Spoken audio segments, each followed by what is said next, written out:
Companhia EDTLP tem que coordenar o Ministério relevante Sira, onde está matando problema ahi matelakan ia território Timor-Larang. Deputado bancada parlamentar José Pacheco declaração tone ia plenária Parlamento Nacional terça-feira semana relaciona ao protesto dos consumidores Sira. Nia informa causa hosi eletricidade matelakan ia capital dele inclui município hotu tambah consumidor barang mak usa sasang eletrônico hanesan geladeira, máquina fotocópia, máquina faz roupa, computador no celutang. Utilização equipamento eletrônico barakleu prejudica capacidade de tráfego nebe kiek. No Ministério Obras Públicas precisa colaborar com a companhia Sira atau troca tráfego com capacidade bot.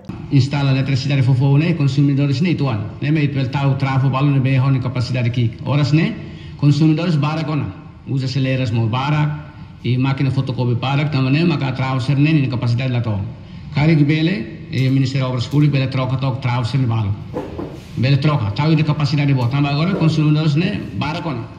Exemplo hanasa iha ileu era mera se ide kamene maka capacidade kik ahi tinggi material ahi mate tamba natureza ni ameaça bele tamani bot bele mate tu compreende mis mate hera imara loron hela be udan lai ansa se bele karik bele troca travo serne tau capacidade bot la bele responde ba necessidade po ni ileu eletricidade.